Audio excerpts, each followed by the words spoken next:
And welcome back to the Your Last Resort podcast with your host, Brandon Lejean. This is episode 99, and I'm joined by a special guest whose new album, Love Space Connection, is out now. Shelly Knicks, thanks for joining the podcast, man. Super excited to have you on. Hell yeah, thanks for having me. Nah, dude, of course. It's, as the listeners know, a lot of my guests that I have on are comics and people I kind of deal with. I'm actually a fan of your music, so I appreciate you coming on and checking it out. If you guys are in Austin, you do shows in Austin mostly right now and stuff, so you can see him around Austin. You just closed out Jordan's birthday party is the first time I saw you. You were DJing at Morgan Linewell's Aviator Nation, so you're a busy man, dude.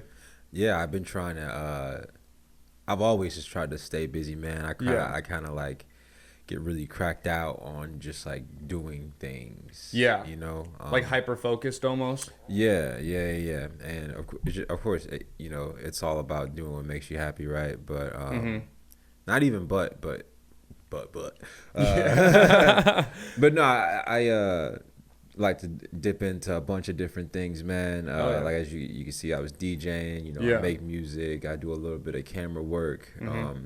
And it gets overwhelming sometimes, but but I wouldn't ask for anything different. That's for sure, yeah. No, dude, hell yeah. I want to talk to you obviously about the album. Make sure people check out. If you guys checking out, my favorite song is Auto on there. Make sure you check that one out. Yeah. I really like that one. The first question I got actually a million questions, but the first one I want to ask is where did you come up with the name Love and Space Connection? Where did that kind of come from? The Love Space Connection. It was. I think I might have been like writing down names, or it might have just came to me one day. I can't remember when exactly it came to me, but it's just it's kind of inspired from Andre 3000, right? The whole like alien vibe, the whole being different, but the songs are very love oriented. It's all, a lot of it is about like women and like love interests and like, just things that you deal with when you have feelings for women, or like when you see like women that you're attracted to in certain settings. So I think that the space theme itself is already really cool. You can't lose with like an outer space theme. Outer space is crazy. Just the idea of it is that there's no end. It's just darkness. It's wild itself. Yeah. So that concept in itself is just super like big, right? But then when you couple it with like with love, the love space connection. Yeah. It's just like, I don't know. It's just a whole vibe in its own, man. So when I thought about like meshing the two together, it seems like a really simple name, but when you hear it, it sounds like pink and blue. And, totally. It gives me as a listener, it gives that kind of the vibe of like, the cliche that like the star-crossed lovers, kind of that thing with the Love in Space, where it's like, like you said, there's a lot of like stuff about love and dealing with people, and I think that like it's like the idea of like being like so different, and like the space is so far apart that you can be so different but like so the same. I really like the thing you were saying about the colors. You totally I never even thought of it like that. That's some dope shit. Yeah, dude. Yeah, I think that's kind of how you gotta do it. I remember, I think it might have been Kanye West who said it when he produces his music or hires the people or whatever. When he's working on his music, he sees the sounds like in colors. That's kind of like how I saw it, but more so I could see the colors of the idea. You know what I'm saying? You think of like the name, so you start seeing all those colors, and like it's just so crazy, man. Like when I was, plotting on this album and just like thinking about all the things I can do for it, all the photos, videos, costumes, like I look at like the album cover, I look at like the photos from the video shoots, and it's just like, this is what I was trying to make, man. And it's your vision perfectly encapsulated. Man. And sometimes like I know a lot of the times, like back when I was like in 2015, like 2014, like back then, like when I was first starting to find my artistry and like really like figure out like who I am and like my voice and all that shit, it was like I I would try to carry out. I would try to carry out these ideas that I had in these music videos and these songs, and like they would be tight. I would think they were cool, but like it wasn't all the way there. Like the finished product was like I was always having like some sort of dissonance and some kind of like low key disappointment because it never came out like exactly how I wanted it, or it's like it feels like dry or watered down. But now the ideas are really like coming through, and they're really like we're really starting to execute these things, man. Yeah, dude. It's really beautiful to see all this shit come together, man. It's dope. No, dude. Well, yeah, I think that's something as artists, where, you know, two different types of artists, but in the same, like, the idea of art. It's just that it's really we're dreamers, and we're very good at creating pictures in our mind, and it's very hard to always have it be exactly how you want it to be. And it's hard, dude, and it's hard, but I think what helps drive us is that, like you said, it can be 99% perfect, but that 1%'s gonna bother the fuck out of me, and I know it's gonna bother you too. It's that but then when it does all come together, there's nothing sweeter, because it's exactly what you wanted. And I think that you put a good example for anyone who's an artist, that you're, like you were saying, in 2014, it wasn't coming all together, but by working on it and continuing with your craft, now you can put together exactly what you want out. And so it's Rome wasn't built in one day, and it's all art forms kind of fall under that. I think people, as far as like consumers go, people who are looking at the art, most of the time they don't really notice like that 1% or however much like that is missing. You know, usually like the artists or like the art oriented people only notice that, but it's almost like people but when it all comes together in your head and it looks like how you want it to look, people notice that also. It's almost like they don't really know what they're looking for until it's right there in front of their face. You know, like I always criticize like my work when I'm showing it to people, and they're like, I don't know what you're talking about, man. It looks good. It looks like, you know, this and that. But it's like when I really hit it on the head and I don't have shit to say about it, then they like, yo, this is it, you know. You know. So I don't know. It's a weird concept as far as like, you know, consuming art and making art. It's wild, man. Well, because there's that weird part too where there's almost a moment where like you complete it, and maybe it's like, you know, from a clip to a music video to a song, you think it's good, and then you almost like you go back and listen to it, and as much as you try to ignore that one part that you don't like, you're never not gonna get over. No one will notice except you.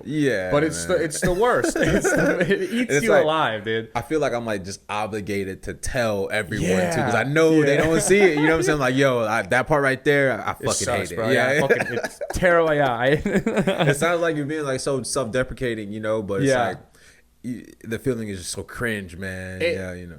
A perfect example. I'm on stage the other night. A bad thing that you can do as a comic is like blah blah blah punchline. Shut up. Let your punchline sit. If it's funny, people will laugh. But as comics, it's very easy to go, I don't know. You know what I'm saying? And the other night I was on stage and I said I don't know, and I was like, God damn it, dude. This is the 4th time I've said I don't know. It's unprofessional. Everyone in the crowd was like, what the fuck is going on right now? You think it's like because like of like nerves? No, it's insecurities about a joke, or like the crowd, or just in your own craft, where it's like, because the thing with comedy is it's like when you deliver a punchline, you ruin the punchline if you talk over it. Like if I say something funny and you start to laugh and then I speak again, you stop laughing because you want to hear me. Right. So you have to be okay with silence, which is so terrible sometimes. Because sometimes you pause for it and no one reacts. And that sucks. But like, it's just like you were saying, you know, you have to do it because it's going to make you better.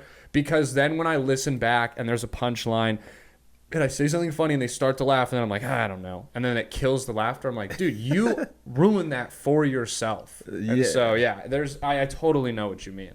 I always thought it was really cool that like there's people always say like if you're funny deep down, like if you have to have this like character to be funny. Like if you're a funny person, then you'll figure out like the jokes and comedy. But there's also the other side of it that I've seen, I guess, where it's like the technical things of it, like you know, like the timing and like the patience and like things like that. So I feel like it kind of reminds me of like when I was talking with my homie Jordan on my podcast. Yeah, and we shout were out talking Jordan. about that like comedy like classes, like teaching people how to be funny. I've never been to a comedy like class or whatever myself, but I could assume that it's teaching those technical things, I would say, because you can't really teach people how to be funny, but you can't. The understanding of the timing and there is a big thing because like, you know, not picking on anyone in particular, but you go to some of these open mics and there's no joke structure. Now, a joke can be told any way. I mean, last night, Casey Rocket, hilarious. There is no... Wait, which one was Casey He's Rocket? the guy at the end, the crab and the chaos. Okay, There's no rhyme or reason to his comedy. It's nothing like mine, Jordan, anyone I know. I've never... It's so chaotic. There's no joke structure in a sense. It's all riffing chaos. But in the end, at the very core, it's all set up punchline. And you go to these open mics, and there's some things where you're like, there's no set up punchlines. Like I get you're just like going up there with a ramp, but you do. It's not just being funny in comedy. There has to be calculated. Dude. There's jokes I've told where it's like, you know, I tell a punchline, I'm like, and it was a tooth, and like no one laughs, and I'm like, a fucking tooth, and then it hits, and you got to just sell that shit, and the enunciation. So there's very like nerdy aspects to comedy that. I can relate to because I have done some music and produce. It's like, you know, it's when you're the like almost like the final edit of a song where you're adding a little bit of reverb, you know, you're lowering or raising the voice levels, fucking with the EQ, like little shit like that is kind of how is like the same way you perfect a song, the same way you perfect a joke. It's not just get up there and tell a dick joke and everyone laughs, you know? We write that shit down, we record. There's a lot that goes into it. Yeah. Something that I wanted to ask you was your rap name, Shelly Knicks. How did you come up with it? I didn't come up with it. You didn't come up with it? That's cooler. Because my rap name was B Legend, but I gave myself it, which makes it kind of lamer. Any nickname's cooler if someone gives it to you. It's like that's like your last, kind of like your last name. It is part of my name, because it's my last name is Lejean, and I'm sure it looks nothing like it's spelled. Like no one. I mean, I get. Legender, Legondero, Legendre, Legender, like all weird variations. And I don't ever, you know, the fuck am I gonna get mad at people for? I wouldn't guess that shit either. Like, so but so it's just it was just my name shortened, and I definitely gave it to myself. I'm honestly like. It's pretty clever for when I think I was like 14 when I started doing rap or whatever, and you know, I definitely thought I would have came up with something lamer because before we get into yours, I did have like, it was one of those things. I think I made rap music from like my 8th grade year, which is like junior high school, through my senior year of high school, and that was kind of the window. I did it. You're grinding it out. Yeah, I mean, we were. It was like, dude. You had a crew. We had a crew. We were called the Kilo Gods, and we slang no drugs. We were white dudes. No black people. It was like a white dude, another white dude, an Asian dude, a Mexican dude, and I was 3 white dudes and 2 Mexican dudes, and that was our group. We were KGK or Kilo Gods, and it was even lame. Like the group, I was like the last member added to the group, and it was like their friend group called themselves the Cool Guy Crew, which was KGK, and we were like, well, we can't go by Cool Guy Crew, dog. This shit's embarrassing. Yeah. And so, was that your idea to scrap that? Or I was like, no, we cannot. They were like, what do you think about that? And I was like, we're already gonna get made fun of. We're definitely gonna. And so we were the KGK or Kilo Gods, and then the K we were like, it stands for kin because we're family. We're like, don't say that either. That sounds fucking lame. Some Vin Diesel. Yeah. And so we had our rap names I was B Legend. Our producer and rapper was named Prophet. We had another buddy. His name was Jacob Stafford, so he went by J Staff. A lot of just shortening of our names. Our other buddy, his name was Eddie Paniagua, and he went by, and I gave him shit for it from day one. Eddie Trigga Bangs. I was like, you just stole that from Kirko Bangs, dog. Like, did he say, wait, Eddie Trigga Bangs? Like TRIGGABANGZ. Trigga Bangs. Can't forget the Z. Yeah, exactly. Yeah, man. And then our other one, we had an Asian rapper too, and he just went by his Korean name, which was Sang Kang. And so his was honestly cool, the coolest one. It's like a Mortal Kombat character or something like that. Exactly, 100%. So yeah, that was our crew. That was our little crew we ran around with. But how'd you come up? Who gave you your name? So the name is actually from a movie. I stole it from a movie. The movie's called "What's the Worst That Can Happen." And I'm gonna look that up just because I've never heard of it. It's a movie with Martin Lawrence is one of the main characters. Okay, and, okay. Yeah. Danny DeVito is another character. Yeah. And basically, like, Danny DeVito is just like super rich guy, and he like has a bunch of properties, bunch of assets, and he's going bankrupt, and he has to sell his what the fuck is it called? His penthouse, or like his like suite or whatever, like at the top of a hotel, right? I think it's like a beach house actually. Okay, it's a beach house, and he's in he's going bankrupt, right? And Martin Lawrence is a professional thief. Okay, yeah. And he goes into, basically Danny DeVito is in that beach house he has to sell. He's in there for one last night, and that's when Martin Lawrence and his friend, his other professional thief friend, decide to rob him. It's nothing personal. They're just professional thieves, and they're like, yo, this guy can't even get into his own house. Yeah. So let's rob it. But they don't know that he's going anyway, because he's like a rich guy with big nuts, and he does what he wants. Yeah. Anyway, he gets caught. Martin Lawrence gets caught robbing him, right? Yeah. They catch him red-handed because they don't even think anybody's there. Catch him red-handed. Martin Lawrence has a ring on that is, I'm sorry, I'm dragging this out. No, dude, I swear it all comes together. No, you're good, you're good. Martin Lawrence has a ring on that his girlfriend gave him, that he just made that girlfriend because he stole a fucking like expensive painting for her that was hers that she had at the auction. Anyway, Danny DeVito basically says, hey, that's my ring. He knows it's not his, but he's like, yo, he tells the police, like, hey, that's my ring. How you gonna just come in my house and take my ring? And then, so the whole movie, they're just fighting over this ring, right?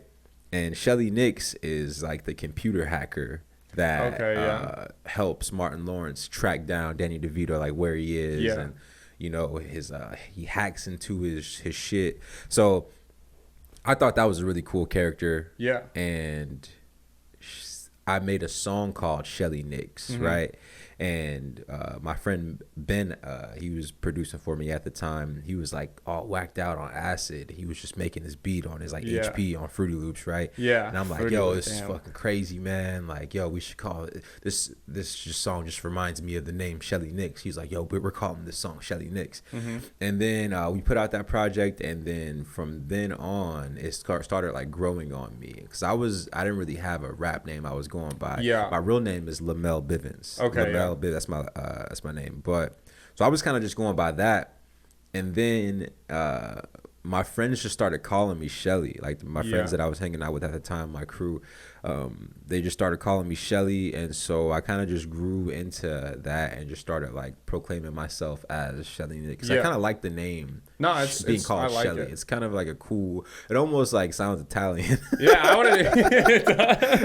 Yeah, it makes. Yeah, you could like with the name Shelly Nix. You're a rapper, but you could also like if I could be like you in France, and they're like, yeah, you're meeting with this art savant later. His name is Shelly Nix, and you have on a fucking monocle, right? Like fancy as hell. Yeah, the fake mustache with the handlebars. Yeah, that'd be lit, dude. It is. Yeah, it is. I do like the name a lot. Is it weird going, because like B Legend was at least like it's similar to my name. Is it weird basically having like an alternate alias? Because like I saw you yesterday, I was like Shelly, like you get called that, and then I'm sure there's still people that call you your real name. Is it kind of weird having like almost two personalities, but two identities? That's how it feels like sometimes, man. I feel like sometimes like I have like these self-identity like issues because I'm constantly trying to recreate myself. Like people would call me Lamel, like when I was like in middle school, like back in Milwaukee. That's people just call me that. My mom called me Mel for short. Like my whole family just called me Mel. And then when I moved to Texas in 2007, I just started telling people to call me BJ. Okay. And I just dug myself into a whole world of fucking trouble doing that in middle school with everybody. Basically, everybody just called me Blowjob. Yeah, no, that's a tough name for a kid, bro. Yeah, so and I did it to myself. I thought it was cool. My last name's Bivens, and I'm a junior, so Bivens Junior. But people called me that all through like fucking 8th grade, high school. I was in a crew called Zoo Crew. Okay, that was my rap group in high school. Hell yeah. First it was Young America, then we changed it to Zoo Crew. I like Zoo He had a handshake and everything. That's it was dope. It was dope. Yeah, that kind of really shaped me as far as like figuring out my style and like, you know. But then in college it was the crew was Classic Park. Okay. Classic Park. Yeah. That was the crew I was running with then. But back to your question though, like it's I can't even believe there was a point where I couldn't even believe people were even calling me Shelly, you know? Yeah. And like I was just like, it felt weird introducing myself as Shelly. But I guess that's what comes with it when you're trying to recreate like your image, or you're also creating a brand for yourself. Yeah, because it's like you know what I mean? It's like, because unfortunately, like if I'm like, you know, if I'm with my friends and I'm like, oh yeah, like I'm listening to Shelly Knicks, like they would know you from the Roma Room performance. But if I'm like, I'm listening to BJ or Lamel, they're like, who? And so it's like, you know what I mean? It comes with it. It's, well, because something like I can relate to you too, because I've been told a lot that I should just use a stage name, because Lejean is not like it is. And one I always get is you should be Brandon Legendary. And first off, too douchey. Too douchey. I'm an asshole, dude. Brandon Legendary? Fuck that guy. Don't even know him? Fuck that guy. Dude, I go up and bomb? Fuck that guy. You're calling yourself Legendary? No one would believe that my name was Legendary. And also, I was like, when you take on like a stage name like that, where it's like, you know, it's like Brandon Lejean like dies, because this doesn't say Lejean anymore. I need to get that to say Legendary. The podcast says Legendary. Everything. Brandon Lejean is dead, and I was like, I don't want to like go through, like have to change my identity in a sense, and again, it was just too douchey of a name. It's a lot of pressure, you know. Yeah, onto the stage next, Brandon Legendary. Like, oh, this motherfucker better kill, bro. Or you're gonna get clowned on. It's just like, how Legendary. I never heard of this guy. Yeah, exactly. You know. I'm setting myself. It was like you with BJ. You're setting yourself up for the critiques of other people. Dude, my dad's name is Stacy, so he always tells me how terrible that shit was growing up. Oh man, that's I kind of like that name, but I can definitely like see the amount of like you know, trouble you go through having that name, especially probably like when you're the time period when your dad was like trying to be cool. Exactly. You know? I have a joke where I talk about how my dad used to get bullied by shitty rock. People used to tell him they wanted to fuck his mom by playing Stacy's Mom Has Got It Going On. So, I forgot about that song. Yeah, you got a whole ass song. Like, man. Yeah, it was. Yeah, I feel bad. That's terrible. And the worst part is his middle name's Daryl, which is like not a better name for him to have than Stacy. Man, my grandma, she passed when I was probably like actually when I was like 11, 12. No. I don't know. My freshman year of high school, she passed. However old I was then, but she, I didn't know this, and I found this out because I actually, like, my side job, I work for my dad's like best friend. I do refis and home loans, really boring adult job. But he told me that apparently for like 4 years, my dad went by the name Casey because he was too embarrassed. Like, he'd make teachers call him it, and the best part is he told me that when they would call my grandma's house, they go, hello, and he go, is Casey there? And she'd go, I don't know a Casey, but I do. Who might you be looking for? They go, is Stacy there? And she'd go, okay, now you can talk to him. Like, she was offended that he wouldn't go by the name and shit.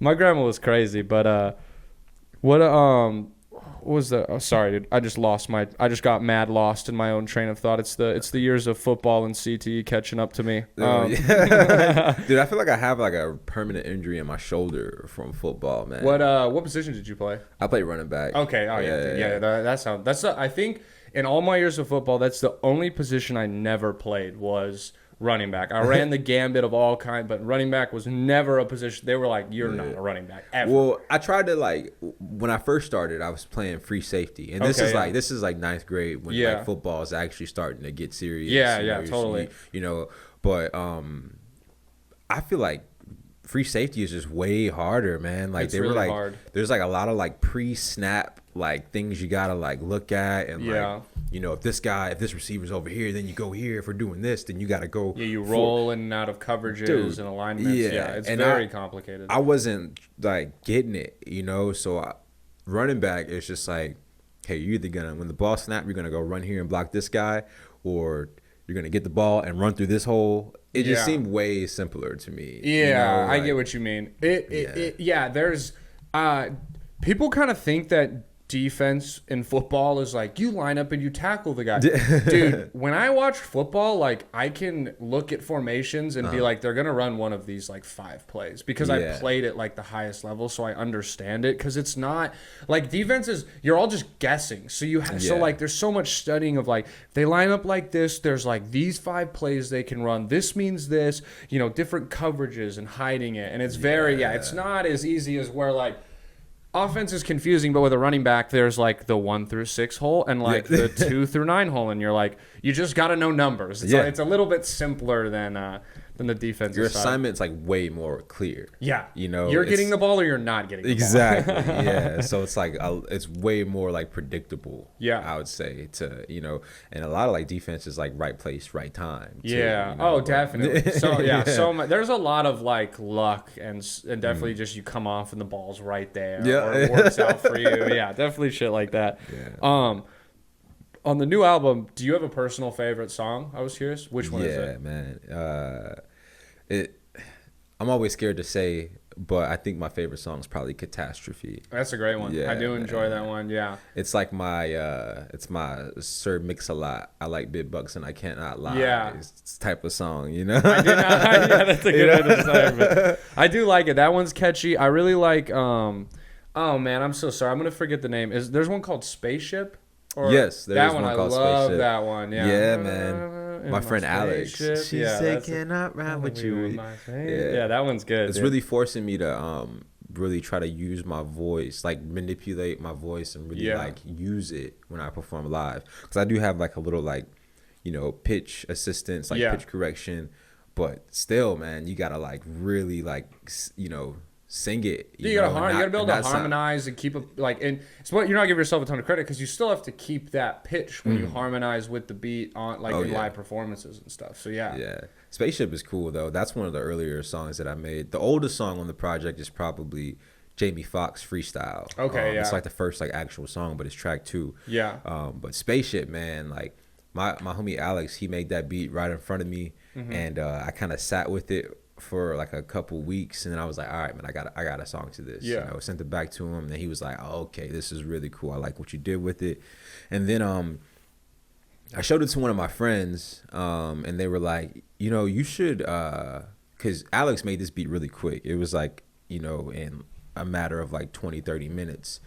But she was like, you should, take your beats from this one producer and then have another one work on them and kind of just fuse the styles together. And so my friend Colin, he goes by Knicks and Disco, the other producer on the album, he just like added some like really cool like sounds to it, like the very like long the very long sounds that are in there. But those two came together and formed. That's another one of my favorite songs. No, that one's a great one. Yeah, I'm really enjoying going because the album's still like new, so I'm still getting to go through it and kind of figure out which songs I really like and stuff. It's a good guys. Make sure you go check it out. Love Space Connection everywhere you can find music. It's I really enjoy too. I think something that, as this is just from like a music fan perspective, I can appreciate that you didn't drop a 25 track 9-hour album because I don't give a fuck if it's you or you're Kendrick Lamar. Dog, I got shit to do. It blends in. So I think it's really good. I cannot believe how much water I fucking spilled on my shirt right now. I think it's like I honestly I could put out a 25 19 whatever how many track album. But one, nobody's gonna want to listen to all that shit. Nobody's gonna feel obligated to, run through that shit. And I honestly don't make music that much. It would take me at the rate that I make music and make songs that I actually like. It would take me a long time to put out a project that large, because I make music at like kind of like a slow rate. It takes me a while to like write a song. I mean, sometimes it does. Sometimes it does. Sometimes it doesn't. Yeah. But it was like you were talking earlier. You're very like a perfectionist, so I'm sure it's not easy for you to just put out stuff. Exactly. But I feel like when I do actually finish songs, and I'm like really picky of what I choose to move forward with. You know, if I have like some beat or like some sort of like idea, and it's not really like, you know, striking me, I won't move forward with it. But if like, that's why like the song I don't make that many songs, but the songs I do make, I'm like, all right, yeah, these are bangers. We're gonna put these out, you know. But the secret to the making the album complete, and I thought of this from the start, is, you know, having the skits in the album also, and I do like skits are great on albums. Yeah, and it kind of adds like the continuity to it, because people are requesting on the skits. People are calling into the radio station. Yeah, quote, give me that Jamie Foxx freestyle, exactly. Man. Yeah, next song is Jamie Foxx freestyle. So I was able to like add like filler almost, but it was like quality filler almost, because it contributed to the whole world and the whole idea of the album. Nah, that's dope, dude. Here's some you'll think this is some psychopath shit. Until like a year ago, I used to just listen to any album on shuffle. Like, I didn't understand the concept of an order. And one day one of my friends was like, the fuck is wrong with you, dude? Like, there's stories in albums.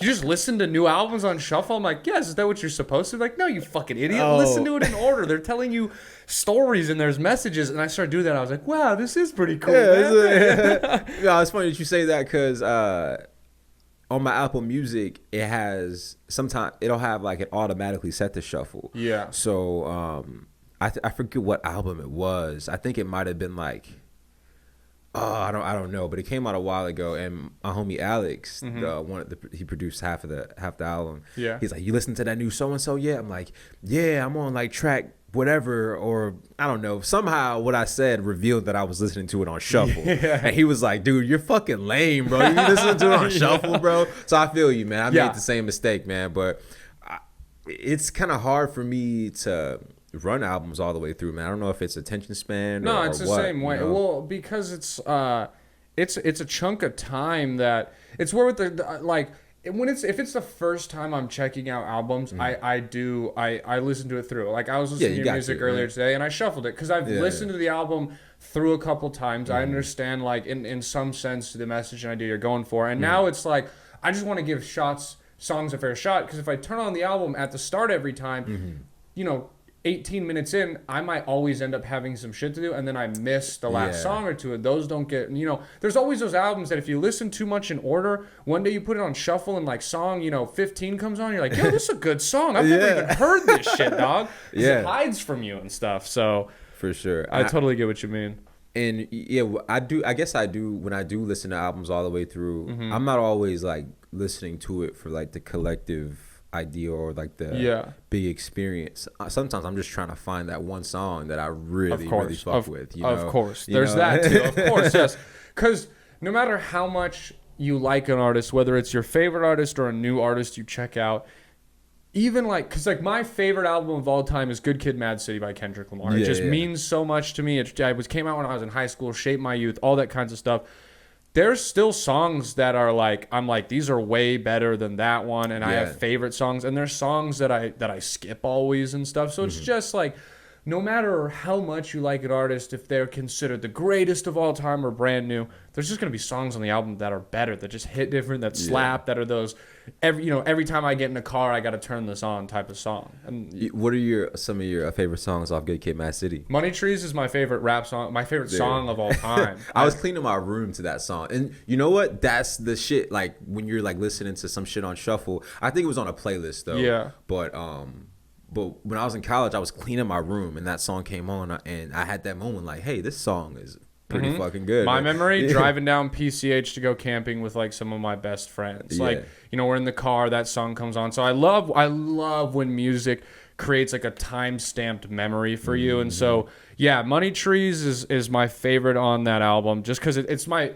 The favorite song question's so hard, but one day I was like, I need an answer, and I was like, dude, I think it has to be Money Trees. I mean, the song's so good. I think J-Rock might actually out-rap Kendrick with his verse. That J-Rock verse at the end is one of the best verses I've heard. On that album, too, I really like another underrated one, or I think it's underrated, is I'm Dying of Thirst. Sing About Me, I'm Dying of Thirst. That's that 10-minute one, though. That's like, you need time to listen to it on there. Yeah. But what about you? I think I have two. I like the I think it's called Good Kid. Yeah. He's like, what am I supposed to do when the topic is mad read tribulations, up? baby. Yeah. Is that yeah. Pharrell? I think that's Pharrell Yeah, saying I that. think it is, yeah. There's that one, and it's the second. Nah, I'm gonna give you three. All right. That's just like they're halves. They're halves of the song. There's the second half of it's the Art of Peer Pressure. Ooh, when he's like with the homies. Yeah. No, the beat change. Yeah, the second half. Yes, dude. Yeah. I was like, made a left, made a right. One lucky night with the homies. Dude, yes. That song's a fucking banger. I pulled up the track list here. Dude, Compton's another great one. Yeah, that's an underrated song on here. Yeah, the Art of Peer Pressure is good. What was the other one you were thinking of? Yeah, Good Kid is here. Yeah, it's the Good Kid one. I think it's the second half of Mad City when the pitch of his voice was like going up and down. He's like, kill him off, the gossip. When he starts out fresh out of school because I was a high school grad. That shit, like, it's the different pieces of that album. Very cool. That album is fucking dope, and So it has good. like a lot of skits in it too. Yeah, no, I really love the Kendrick. Where my motherfucking dominoes at? We used to say that shit to each other all the time as kids, bro. Oh man, that the inspiration from all the skits and the radio station personality on the Love Space Connection comes from Cushion Orange Juice. Oh, another great album, dude. Yeah. That one was another one. Did you were you a Dat Piff guy, or how'd you get your mixtape? Dat Piff. I still Dat have Piff and currenthip.com. Dude, I still have shit on my phone that says Dat Piff exclusive on it. Exclusive, yeah, bro. Yo, that was a good era, dude. So many good fucking mixtapes that you could find on there. So much good free music. Yeah, it's so funny too because like I remember too trying to figure out how to download shit off Dat Piff. It used to be like the most confusing endeavors of my life, and like I look back and I'm like, I think you downloaded a zip file and you opened the zip file and then you had everything. Back then I was like, bro, this is like everyone come over, we're gonna figure this shit out, bro. We gotta listen to Cushion Orange Juice. Yeah, that's definitely a great album. He has like it's your boy Easy Water. You know, the radio station's called WEED. Yeah. And the radio station on Love Space Connection is WLOVE. And I love that. It's called.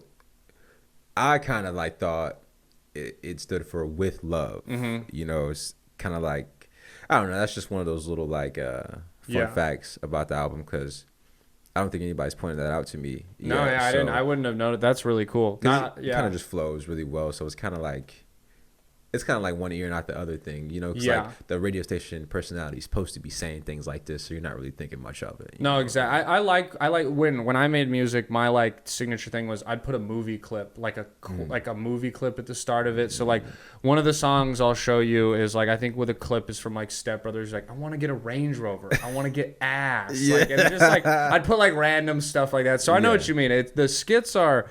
The skits, like, there's a lot of good albums that have really funny skits. Like, one that always comes to my mind is like, Little Dicky has a skit on his album that is just Hannibal Buress shitting on his rap name. And I'm like, that's so funny, bro. Like, Hannibal's hilarious. Like, you're acknowledging the fact that you have a very weird rap name, but you're doing it in a funny way. It's an original skit. So, I think, I know some people aren't fans of skits on albums, you know, when you're listening, I go to skip it or whatever. But I think, I think they're really, especially when you first listen to an album, they're very fun to have on there. Ludacris used to have a lot of like cool skits on his album. I think one of the albums is like, I don't know if it's him, but it's somebody like straight up just taking a shit.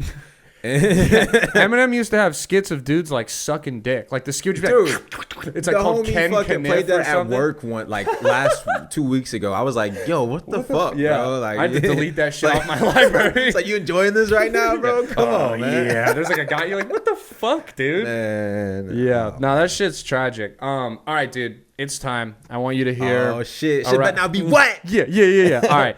I'm going to play it. I'm going to set it between us because I was fucking with the mics earlier. It should pick it up best between us. So I'm going to show you the first rap song I ever made and then the last rap song I ever made. So there will at least be some progress. This is the first one. You'll notice on the first song, it's really bad quality because when we first began rapping, it was a Bluetooth speaker that would play the beat and then an iPhone next that we would hold and rap into near the thing. And so it was always one take or it didn't work. Like it had to be one continuous take.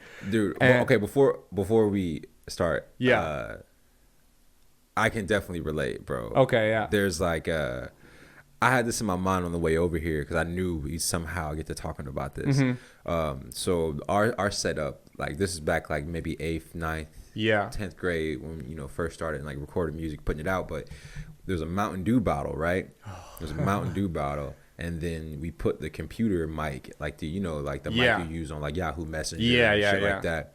We put that in the Mountain Dew bottle, and there's AA batteries in the Mountain Dew bottle to help weigh it down, and so the shit's not moving. Damn, dude. And we did it sort of similar to how you guys did it, to where like the computer speaker has to be right here by the mic in order for the mic to hear the beat.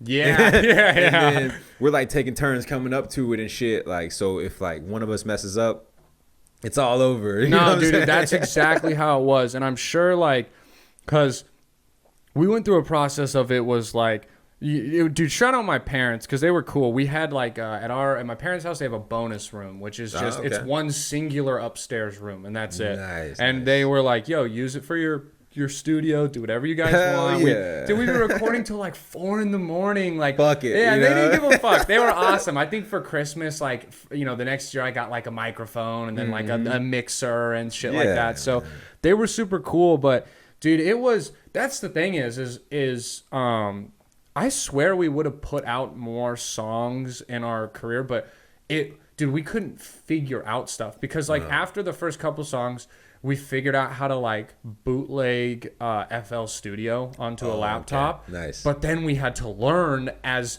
12, 13, and 14-year-olds how to use FL Studio, which is like not easy. And it sucks too because like now like YouTube is such a teaching tool. That's how I edit all my stuff. I've never taken any classes or learned anything. It's all from YouTube. But it wasn't like that back then. You didn't have that little safety net to help you and shit. I don't think people were even putting out like educational content on YouTube at the time. People, like the closest thing that I saw like to some educational shit is how to like make it look like you're smoking with a pack of Smarties, and it's like a fucking like 7-year-old. Yeah, some like nerdy ass shit. It was more for just like straight content at that point. Damn, all right, here you go, bro. The Bleezy, what you got this rolled up in, man? A Swisher? You don't like Swishers, huh? Nah, I fuck with the Swisher, man. It's a Swisher Mini. It's nostalgic. It's nostalgic. Nah, definitely. That's more the thing. This is what like I first smoked the first time, so I like it. Jordan gives me shit all the time for smoking Swishers, and most people don't like them. Just for me, it's the grape flavor, the nostalgia of it, everything. Is this a grape one? Yeah, it's like I'm young again, bro. No, yeah, definitely feels like I'm in like fucking 10th grade. No, totally. Sure. All right, here's the first one. It's called World Renown by B Legend and Sankang here, and we got a little. It'll play the movie clip. Let me make sure we get. My boy Say K. Yeah. Shout out to Say K. Not great quality. No cutting between beats either. I forget what song this is from. This is from an old rap song. Like I think maybe like a 90s rap song. I forget which one though. Such bad quality.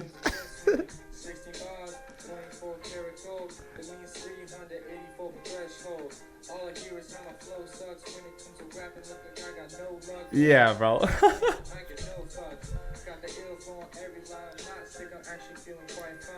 This was the first song though that I think people actually kind of like fucked with us, which was the only nice thing.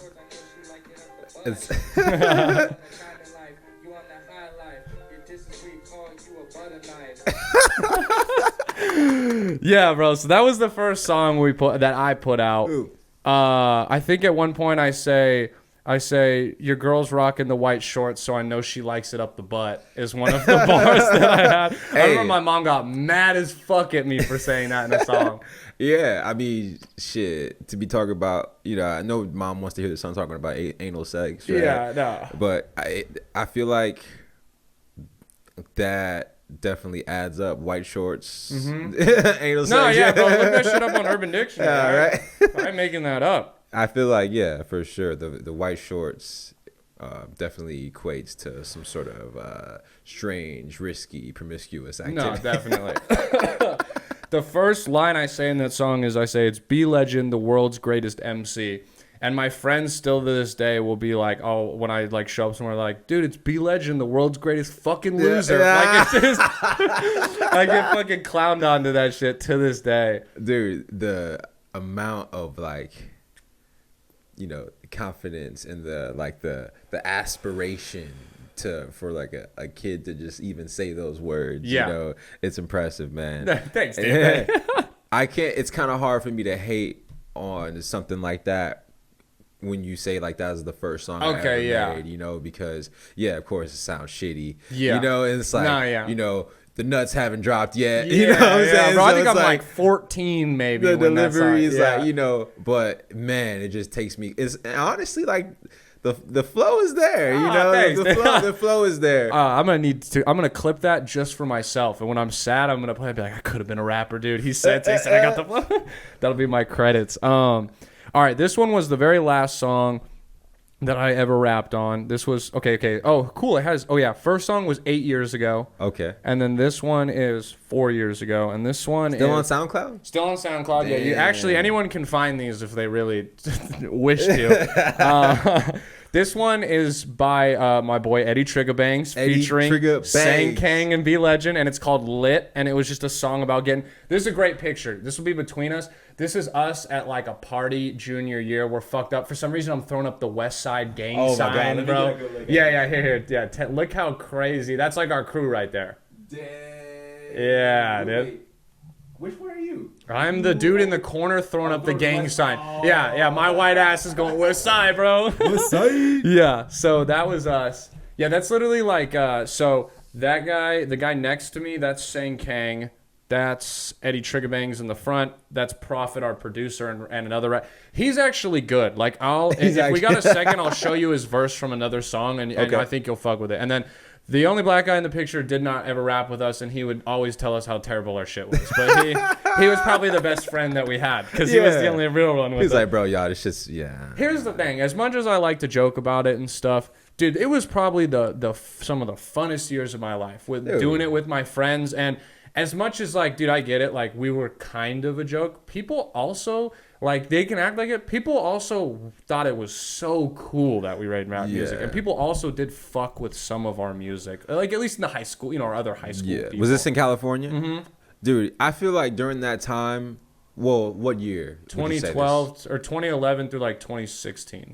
Okay, so during that time, I feel like if you told somebody that you were a rapper and you actually had songs, it was very intriguing. Whereas to now, if you tell somebody you're a rapper, it's kind of like hit or miss. Everyone has a song, bro. Yeah, it's just like, oh, okay. It's not to say people automatically like if you want to kill it, automatically have a negative take on someone introduce themselves as a rapper, but it's not as I feel like it's not as clowned upon.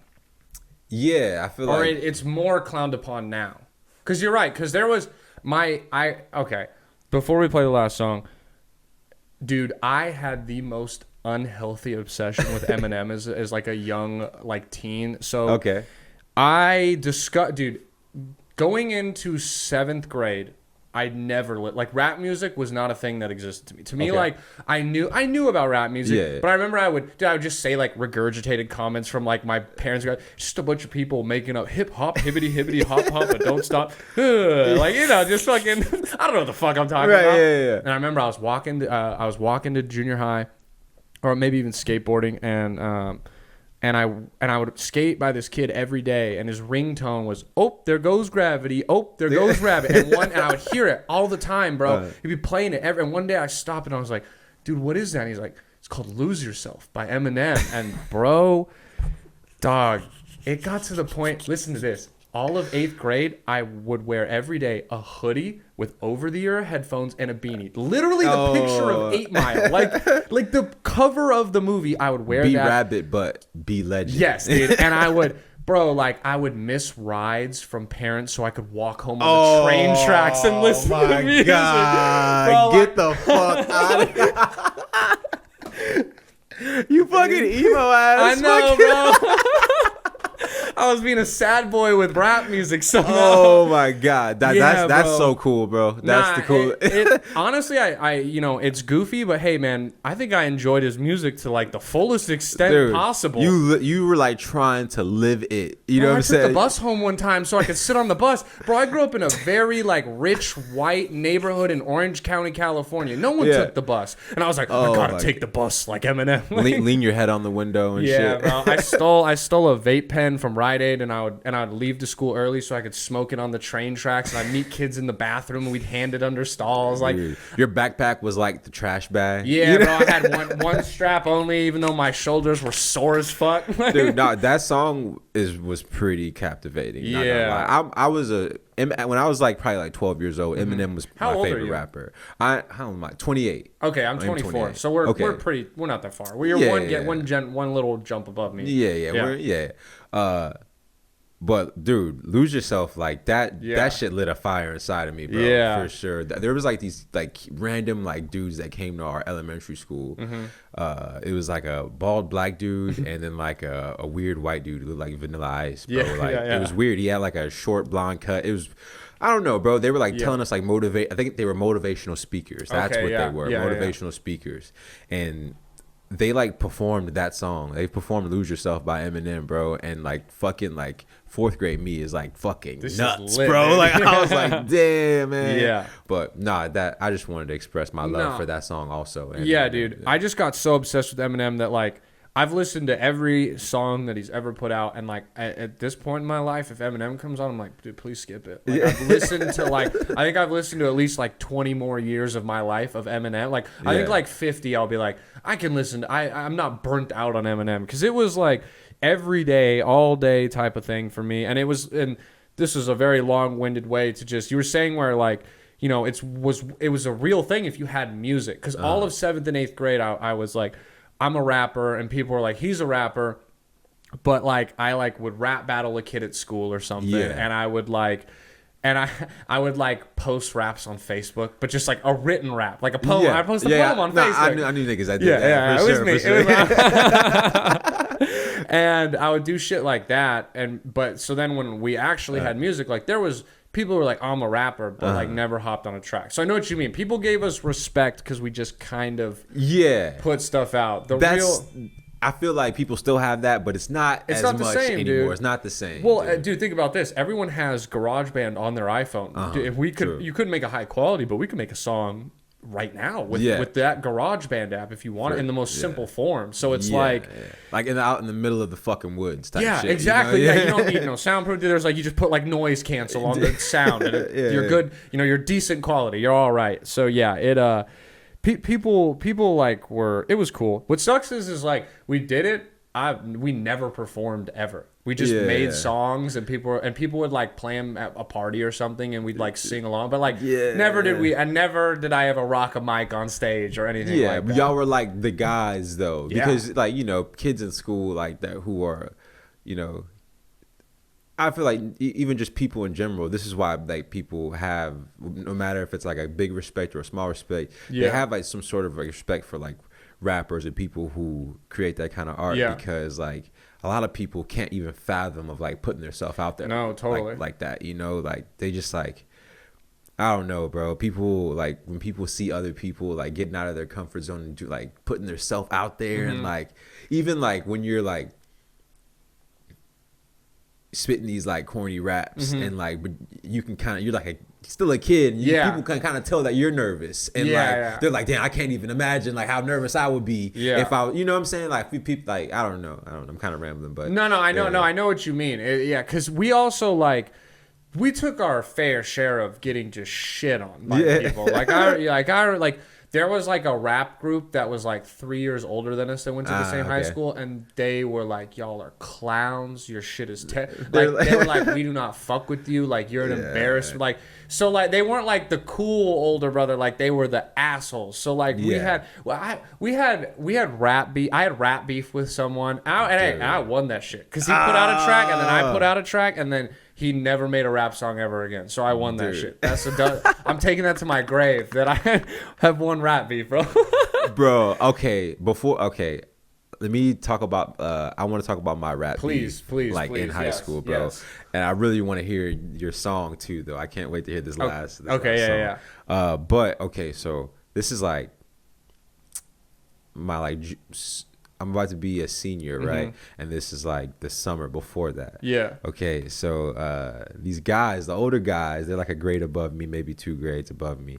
They make this video. They're like the cool guys in school, like the cool football players. You know, I'm even like sort of friends with some of these guys. Yeah. And like, but they're all on the couch, right? And like they make this video, put it on Facebook, and they're all like shirtless, you know, and like they're like freestyle, they're passing the camera around, you know what I'm saying? It's like some really like cringy shit. Yeah. But like it was like still cool though, because they're like they're cool kids. They're the guys in high school that already have like a bunch of tattoos. Yeah. And they're the cool guys, you know? So like I fucking like and also another one of the guys, this is what sparked it off. Another one of the guys in the video, he like made a video like mocking me. He made like a parody of like this like really corny video I put out. I'm like dancing around to this like Chris Brown song and like acting like it's like my song. It was super corny, but I thought it was super cool because I put it on Facebook. No, I'm like, of course, I'm like editing the shit. Like I'm all geeked out. I get geeked out over that shit. Yeah, bro. But like he like was mocking me, and I was like kind of salty about it, bro. It's like because like not many people saw it, but like. Now he's brought it to a public attention. I just came across it one day on Facebook. I was like, wait, what the hell? Anyway, so I basically just make a song called, they call them, I don't know if they were calling themselves Jets or they were throwing up like Jet Life and shit. But I'm pretty sure they were talking about currency, just you know. But I made a song called Jet Fags because I made, because they were all on the couch with their shirts off and I'm all like immature and shit. So I'm like, oh, y'all are gay, you know what I'm saying? Yeah. So like I call it Jet Fags and totally just dissing and like them for making that video and like how not cool it was and like it's lame, whatever, you know. And I'm like, so I brought other people into it, right? Because like these guys, it was just this one guy that like, you know, that made the video, but I brought everybody else into it, and it was so crazy. So they dissed me back, right? Yeah, and they're like talking about, oh yeah, your girl got fucked by this guy, and like they have like our prom pictures on the shit on the video. Damn, they're going hard. Oh, they were digging deep, bro. Yeah. They're like, yo. Oh man, it gave me that sting, bro. It made my stomach hurt. I was like, oh my god, bro, this is really hitting deep. Yeah. So then I got my homie KC and we like made another like diss track to this like Big Pun beat. Was it Big Pun? I don't think it's Big Pun. But it was Banned from TV is what the name of the beat was called. And they didn't reply back after that. And it was cool, but it was like the hottest thing on Facebook, bro, because when we would drop the song diss tracks, we would just tag every single person that we knew, and it would have like over like 200 300 comments on it because like these guys everybody's talking about like, oh fuck, this shit's instigating, right? And like we're all in the comments just arguing with each other type shit, you know. It's like oh man, we were like starting like wars between other. It was crazy, man. But like that's it was all just like corny, not real beef, you know. Exactly. Bro, you like reminded me of something I'd forgotten. Dude, we had the older cool football kids make a diss song to us, and they called themselves GKG, KGK. Okay. And my one, Eddie Triggerbangs, had this song that went like kind of viral. Like it got like it has like 11K listens on SoundCloud. So it like people knew it, and it was 11K. That's and it was called Red Rari. And so then they made a song called Red Bugatti, and like and like made fun of us in it. And this at the time was right when Twitter was like being born, and so it was at the point where parents hadn't migrated over, so it was like it was like the wild west at our high school, dude. Like just basically like a chat forum. And so like they put this song out, and like it starts getting retweets, people are clowning on us. And so then we were like, dude, let's just remix the first song and everyone hop on it and just shit on them. And we like started it off with the Chris Tucker from Friday. I don't give a fuck. And we learned how to edit so the beat drops right then. Yes. Bro, we went in, dude, and then it was hilarious because we post it and people are like, yo, KGK showed the fuck up. Man, KGK punked y'all. Like, people are live tweeting it. Like, it was a serious event and it was talked about. Like, I remember teachers knew about it and shit. Wow. And like, it became this whole ordeal from it, almost weirdly enough, like the same kind of people who were just like, these guys are fucking lame, and like just tried to like do some shit, and we came back, and that shit was so fun looking back at it, dude. It feels so good to like, you know, stand up for yourself in that kind of like fashion. Yeah. Because and like it kind of like gives you like, it makes you feel like a cooler like rapper. Totally. You know what I'm saying? Oh, it makes yeah, you like totally, feels like your like, rap it's skills street cred, bro. are, Like, yeah, you know. I feel like I thought like, because I unfriended my mom to post that on Facebook, right? I unfriended because I didn't want her to see that. Of course, I didn't want that confrontation. I blocked all my family at one point on Facebook, and they like sat me down and talked to me. Like, I got in mad trouble for it because I wanted to be able to post rap shit. Yeah, man, like talk about you know, but it's like, fuck, I forgot where I was going with that. You blocked your mom so she wouldn't see it, and you could post it. We're talking about how like you could just kind of like talk shit openly, I feel like. Yeah. I fucking forgot. It's gone, man. bro. It's okay, dude. Hey, you know what? Normally it's me who does this, so it feels nice to be on the other foot. I'm not the one who. Dude, I feel like that's me all the time, man. I feel like when it's time to do like some public speaking, I'm like, all right, I'll get myself together and I'll execute. Yeah. But like, man, like I'm like the king of like just kind of like going out there and just like getting lost. Like I get lost in like sometimes I'm thinking too far ahead and like thinking that I get lost in like my own thoughts. Like I'll trail off in a thing, not because I forgot what I'm saying, but like I say something and then like while I'm still talking to you, like a side thought pops up and then I focus and then it's like, I'm like, whoa, I'm not paying attention to anything. I get lost in my own thoughts a lot, which is probably not great, but it's not bad, you know? All right, here's the last song I ever put out. Better quality on this one for sure. Y'all the trippy gang. Yeah. Is that Eddie Trigger Bangs? This is me now. Okay. Way more voice effects now.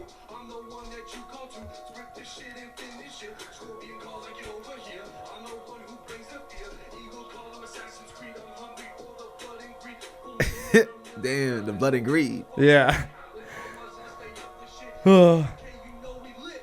That's so funny. I forgot about that. We would like, my Eddie Triggerbangs was like, we need to come up with a phrase, like something that we say. And he like is obsessed with Godzilla. Yeah. So he was like, what if we just started saying like Zilla shit, like, or like Zillas is what we called each other. So like at the end of it, I'm like on my Zilla shit, which on my like, Zilla shit. On it Zilla. Never caught on or anything. It didn't happen. No, it did not happen, unfortunately.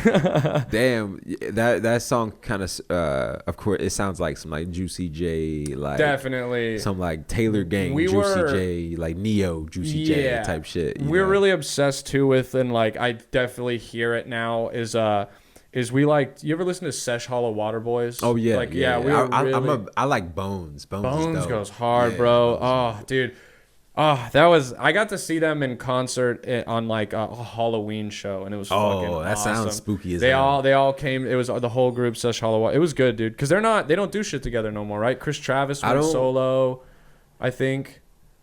I don't think. Yeah, I haven't seen much of them together. I remember like back in like 2015, 2016. Yeah, they were like doing a bunch of shows around Texas. Like I remember I went to Houston.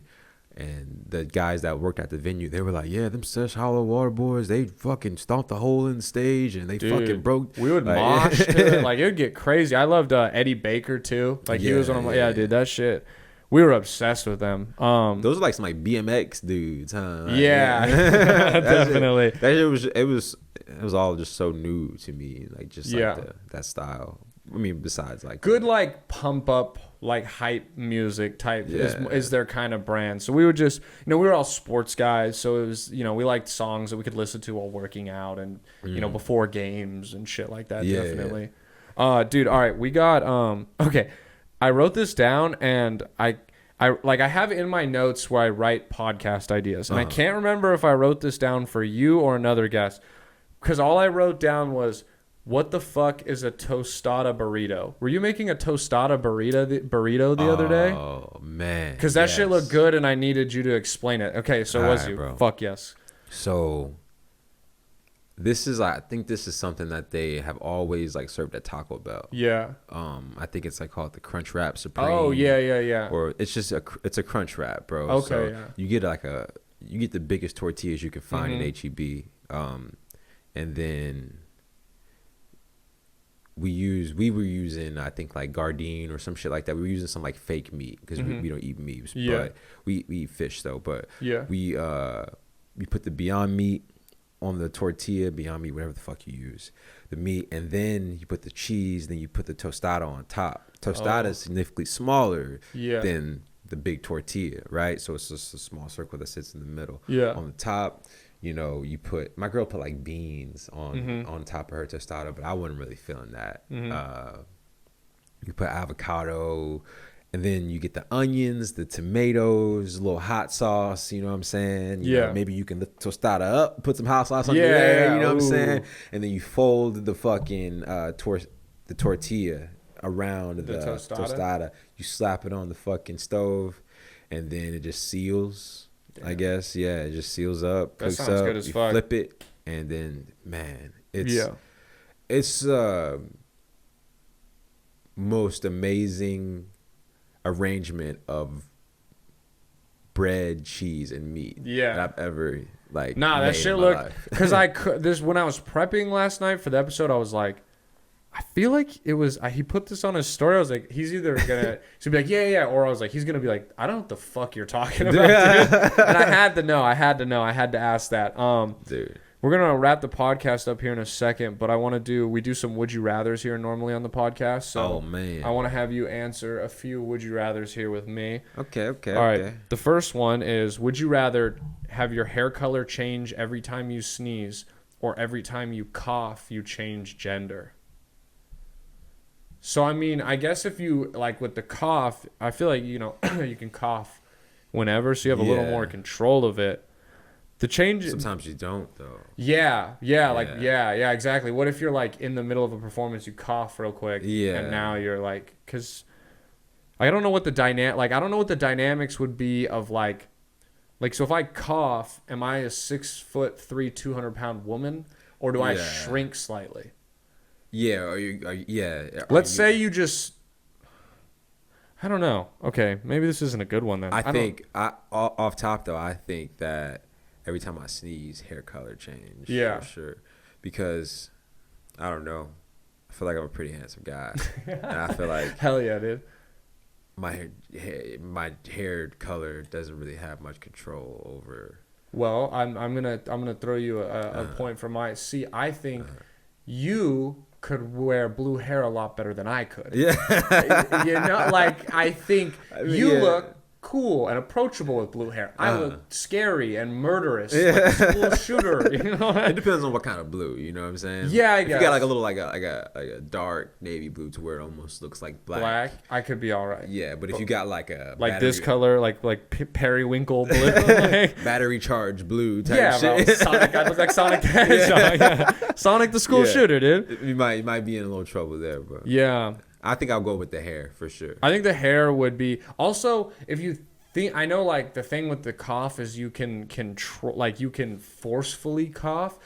You don't sneeze that often. There's too many contingencies with the cough. You know what I'm saying? Like, if I was in front of a genie, I'd be asking questions like, dude, it happens only when I cough on purpose? Is it like a natural cough? Like, so I'd be like, you know what? Just give me the hair color, bro. No, you're right. Yeah. I get these from Reddit, and majority, it looks like out of the 2.1K people that voted, 1.3 are going with hair also. So it seems to be the heavy favorite there. I agree with it. Okay, this one is, you fuck with zombies? You ever watch zombie shit or not really? I've played a lot of zombie shit. All right, then, you can. You at least understand the concept. Yeah. All right, so it says, if you're stuck in a zombie apocalypse, who would you rather have as a companion? And this one's like there's some multiple choices. I'm going to read you them and like their description. So, would you rather have a dog, and it's any dog that's been domesticated, not animals that are more often found in the wild. So you can't have like a wolf or a fox. You have an action actor, an actor known primarily for appearing in action movies, probably has various weapons training, but he hasn't seen real battle, like Stallone or Jason Statham. Okay. You have a professor of botany, so he knows the field of botany, knows how to teach it, doesn't necessarily have a green thumb, but that could help you grow crops and shit. A military recruit has completed basic training but never been deployed. A police captain, older man or woman that has spent their whole career on the police force. Gangbanger, your choice of lower level henchman or gang leader. Oh, man. Okay, immediately I'm not getting the dog. I fuck with dogs, but that's the worst choice by far. Dog's out of there for sure. I don't want an action actor. Yeah. I don't need no fake hero. I feel like I would get frustrated with them like kind of knowing things and not all the way knowing what to do. Yeah. I'd be like, yo, what the fuck are we gonna do, bro? Yeah. Also, you're gonna now take some like pretentious Hollywood person and be like, hey, we gotta survive in the wild. They're not gonna be easy to survive with either. They're gonna be like, call my lawyer or some shit, you know. Where is my assistant right now? Have my assistant kill the zombie. She's a fucking zombie, bro. Nah, type shit. No. The professor of botany is interesting because that like at some point you do have to like grow food and stuff. You know what I mean? I'm gonna save that one. I'm not gonna say no. Nah, we're not getting rid of that one. Yeah. Military recruit has completed basic training but never been deployed. I'm gonna keep that one too. That's not a bad one. Police captain. It says probably not. And then older man or woman. It says older man or woman. I don't want an old person. They're a liability. You know what I mean? They probably would be the best shot, maybe behind the gangbanger. If it says lower level henchman or gang leader, you can choose, I guess. Yeah. I don't know. This is a very convoluted one. I think whoever has the most experience with the weapons. Because I think that would be surviving. Just no zombies involved. Like I feel like it doesn't take a fucking genius. Yeah. Right. But you gotta know how to fucking kill a bunch of these zombies. Also, people, bro. Like people start to become enemies and shit, turning on you. Damn, yeah. I think the police one would be good too, because I'm assuming if it's a police captain, they might have their badge. You could be like, wait, we're police, and then fucking double cross them. It says also they've been on the police force their whole career, even though they're older. I'm like probably like a 50-year-old man or something or a woman. They're gonna be a good shot because they have to be in the shooting range or whatever. I'm getting lit by the end of this. I'm just losing my train of thought every 3 seconds right now. Yeah, I'm kind of loose. Yeah. I think, well, hypothetically speaking, like the police officer will probably already have a gun. Yeah. But who's to say? I don't know. That's maybe adding a little too much like speculation, I guess. But I don't know, man. I think I might have to go with the military guy. Yeah. Or woman, whoever, you know what I'm saying? Yeah. I think that those people, I don't want to generalize them. You fucking people. I don't want to generalize them, but it seems like most of those people who are in the military are like they're neat, they're clean, they're on time. Yeah. You know what I'm saying? They seem way more reliable than the average person. Based on like the whole connotation of like a military person. But I don't know. I feel like you got to go military recruit or police captain are probably the police captain. I think they would probably hopefully just be with nicer to me than you, which would be right. There's a difference, I don't want to make it, It's like there's a reason not like, I kind of shied away from the choosing the police officer, but I'm not worried, but I I would hope that the police officer would know how to react in high pressure situations, You would hope. That's why I would hope. I would hope. So maybe making like the. I'm gonna choose the military recruit because I know they wouldn't be afraid to shoot children. What if there's children zombies? You got. Yeah, you got to take them out, man. Yeah, bro. Yeah, the gangbanger I feel like might end up like. I would be worried that he wouldn't be like I would worry he would cross me or some shit. You know what I mean? Because he's probably looking out for himself. That's what like, dude, I've been watching Ozark, man, and like that show's so good. Just like watching like those like Mexican cartel, how they like display the Mexican cartel. I'm like, dude, it makes you kind of think of like a gangster pairing up with like a henchman or something like that. It's just like, then you gotta kind of watch this guy. No, you know? You can't. They're crazy. They're it's like I'm obsessed with World War II documentaries. Like I enjoy watching like the World War II in color and all that shit. And it's always crazy because like so scary. Like Hitler's like one mistake away from like having conquered so much more of the world, and you're like, you have no idea what happens then. And you're all, but it's always like when you watch him, it's like the most basic thing, and you're like, how did he not realize? And you're like, dude, the reason people are able to get to power levels like a cartel leader or a dictator, they're crazy people. And eventually, like, crazy people don't always see the light or, like, the basic... You know what I mean? They're crazy. So they believe in themselves so much that they almost become, like, not, like ignorant to the more things that we would realize as normal people. Because they're crazy. Yeah, so you're saying that they're crazy, so it's how they got there, but it's also their demise, because it's it looks terrible that a white dude keeps bringing up Hitler, but like Hitler, for example, he lost when he decided to fight 2 wars on 2 different fronts. He was about to take England and get UK to surrender. France had already surrendered, and the US said they weren't getting involved. So they were about to own almost all of Europe, and Russia was like their kind of ally, more we turn the other way. And then for some reason, when they were just about to take the UK, they invaded Russia.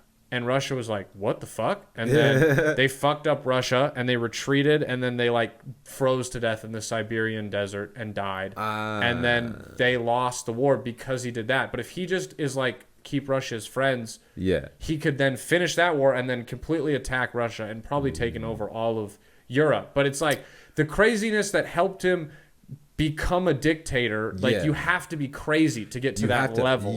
But in the end, it's your ultimate demise. It's a double-edged sword. It's like the perfect example of a double-edged sword. Side thought, do you know how Hitler died? Yeah, he poisoned himself and then shot himself, right? Or they shot himself and he poisoned himself. Yeah, so that's what my homie said when I asked him. And I think we looked it up, and it was like, was he in a bunker? Yeah, he was in this like bunker? Crazy bunker, like up in a mountain. Like it was wild.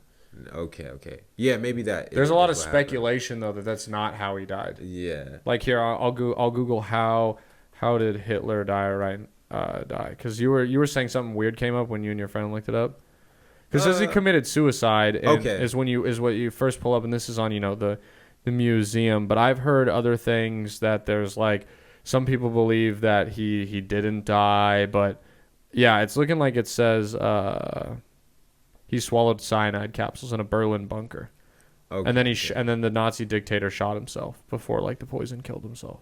Damn, that's just crazy, man.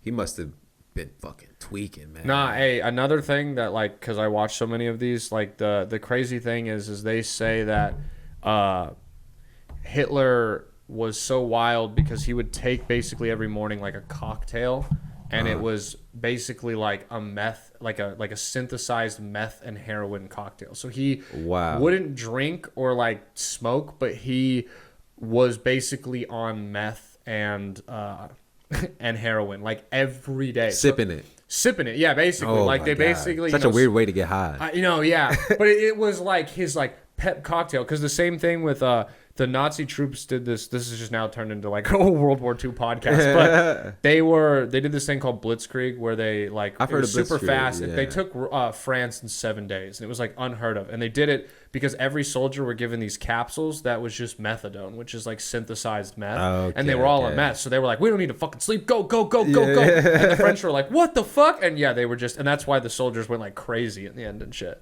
So they were just on drugs, because back then like drugs, like they could just put like meth and heroin and like promethazine and like over the table cough syrup, like, dude. And I've seen a couple videos of Hitler speak, man. That dude speak with some emotion, man. Like, and I've seen some weird shit about Hitler, man. When I was doing solar and I was I teamed up with this guy that I worked with. I would team up with different people every day or every week type shit. But this one day, Tim was like the weird guy in the company. And he would like jump from roof to roof. He would do weird shit like that, like risky, just a weird guy, man. Like loved his like guns. He was one of those guys. But like, you know, like I work with this guy, so it's like, all right, Tim, let's go. You know what I'm saying? Like, you know, I don't judge people, you know, based on what other people say or like, you know.